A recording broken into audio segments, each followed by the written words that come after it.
and I'm from Create Better Health SNAP Ed program. And today I'm going to share with you how easy it is to do a tuna bake recipe that is based on an old-fashioned favorite. You can use the things that are in your pantry or your freezer or your fridge, and it creates a tasty, warm, nourishing meal. I thought this recipe would be good. One, because it's easy to do. You can just use one bowl, pot, whatever you have. You have things that you have on hand, canned goods, freezers, vegetables, and use those up. But it bakes up and your home smells yummy, and you get to nourish your body as well. So first we're going to go ahead and boil our noodles. I already have mine done, but you're going to put 2 cups of water in a pan and bring it to a boil. Put a little bit of salt, pinch of salt in there if you'd like. It's optional. And then bring it to a boil. Then you're going to stir it often, and then about 8 minutes or so your pasta should be ready to put into your tuna bake. Then you're going to drain it, and then we're going to start here. We're going to put some cheese in our bowl, and I'm just going to use a separate bowl. And I'm just going to put 1/3 of a cup of cheese. You can use American cheese, whatever you have on hand. Like I said, this is really easy. It doesn't have to be one certain thing, okay? Then we're going to go ahead and add our vegetables. We're going to do mixed vegetables, about 1/2 cup, and then 1/4 cup of peas. Or you could just do the mixed vegetables because they already have peas in them. Okay. So if you want extra peas, like I like extra peas, so that would be great too. Then we're going to take our tuna, and I'm just going to drain it. I've already rinsed the top of my can. You always want to do that so that it gets all the dust and stuff that might be on top of there before you open it.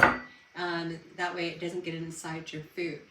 Really, really important. Okay, so we're going to use that.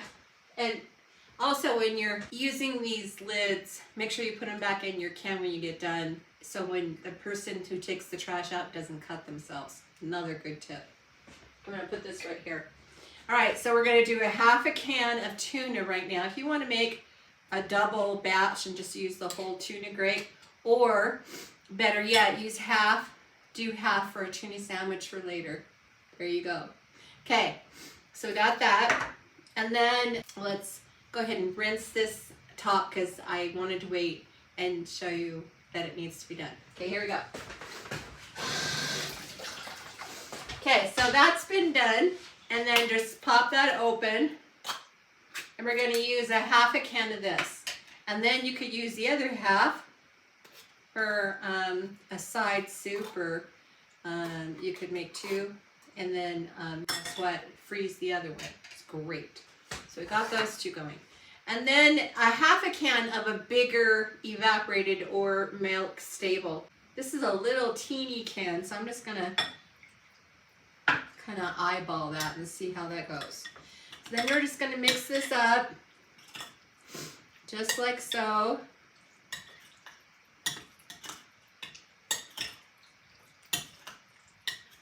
Oh gosh, this looks good. I think we're gonna need the whole thing. Okay, so get that whole little teeny can if you get the little can. And then we're gonna put our noodles in, about 1/2 cup of dry noodles that you use.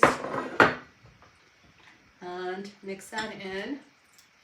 And then if you wanna do some type of seasoning, you're welcome to do that. I just have salt and pepper. I'm just gonna sprinkle that in here, and then we are done. See, really easy, right? You can use almost any soup that you have on hand. I use mushroom, cream of mushroom, but you can use the cheese one. You could use cream of chicken. So we got that all mixed, and then we're gonna have our oven at 350 degrees, and then have some water all ready for your dishes. And then we're just going to spread that out in your pan that you decided to use. And that you can use breadcrumbs, panko, crackers that you might have around, and put that on top for a crunchy yumminess.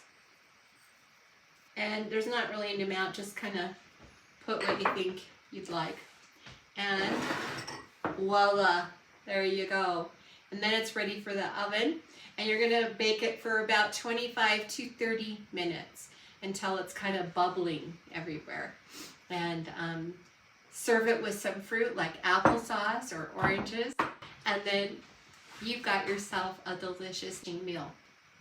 I want you to remember to go for a walk today or put some music on and do some dancing so that you get your exercising in. Or sit on a chair and turn your music on and move to the music. It feels really good to get your body moving and breathing, and you're breathing the way you should be. So take big old breaths in between and make sure that you are doing whatever you do, you're doing it safely. Okay, so also don't forget to go buy your local commodity supplemental food program for senior citizens and see if you qualify for a monthly food box from my home to yours.